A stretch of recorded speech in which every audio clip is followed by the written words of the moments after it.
आप सभी को प्रभु यीशु के नाम में जय मसीह की। आपका फिर से स्वागत है एक और नई वीडियो में।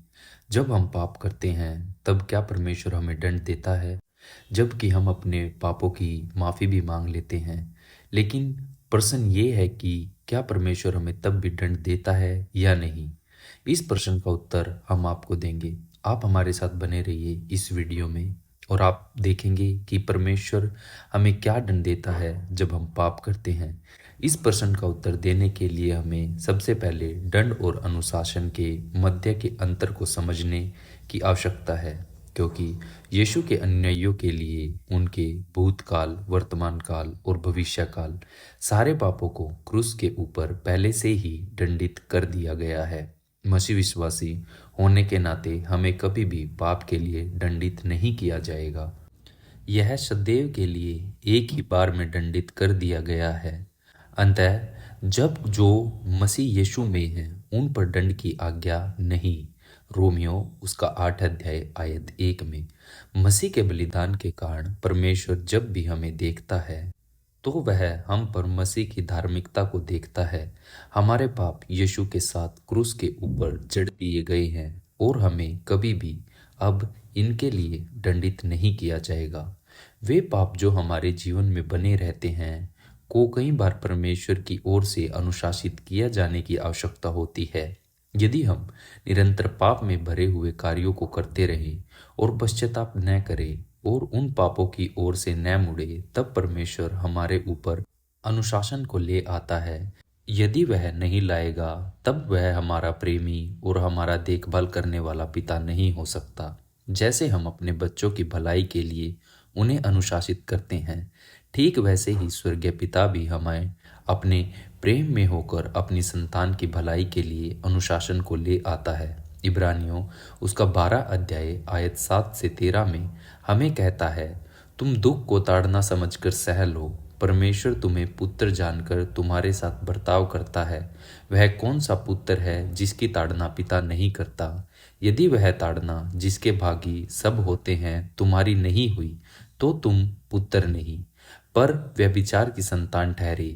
फिर जबकि हमारे शारीरिक पिता भी हमारी ताड़ना किया करते थे और हमने उनका आदर किया, तो क्या आत्माओं के पिता के और भी अधीन न रहे जिससे जीवित रहे।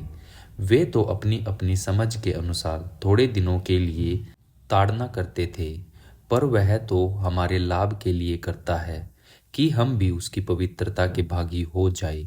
वर्तमान में हर प्रकार की ताड़ना आनंद की नहीं पर शोक ही की बात दिखाई पड़ती है, तो भी जो उसको सहते सहते पक्के हो गए हैं बाद में उन्हें चैन के साथ धर्म का प्रतिफल मिलता है।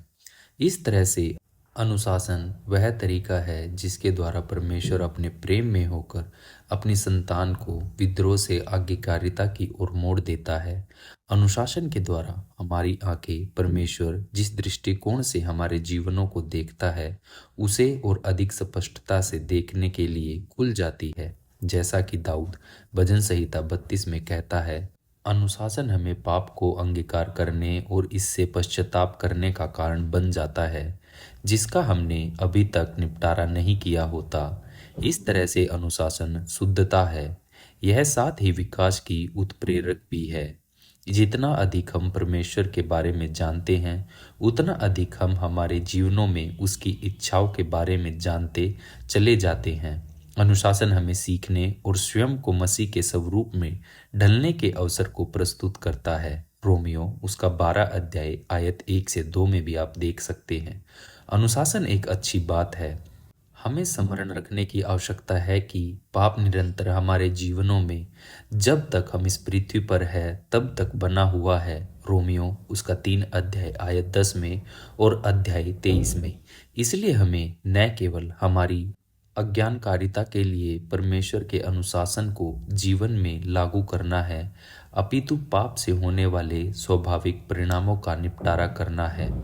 यदि एक विश्वासी कुछ चोरी करता है तो परमेश्वर उसे क्षमा करेगा और उसे चोरी के पाप से शुद्ध करते हुए पश्चातापी चोर और स्वयं के मध्य की संगति को भी पुनर्स्थापित अर्थात बहाल करेगा। तथापि चोरी के सामाजिक परिणाम बहुत ही अधिक गंभीर होते हैं, आर्थिक दंड या यहाँ तक कि कारावास के परिणामों को भी दे सकते हैं। ये पाप के स्वाभाविक परिणाम होते हैं और इनके दंड को अवश्य ही झेलना ही पड़ता है।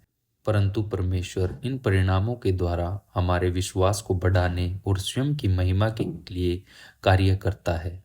जब भी हम पाप करते हैं तो हमारे ऊपर दंड की नहीं पश्चाताप की आज्ञा होती है और परमेश्वर हमें पश्चातापी बनाता है। प्रभु के वचन को जानने के लिए हमारे साथ जुड़े रहिए। मिलेंगे आपसे फिर से एक नई वीडियो में। आप अपनी प्रेयर रिक्वेस्ट हमें कमेंट बॉक्स में भी भेज सकते हैं। आप सभी को जय मसीह की।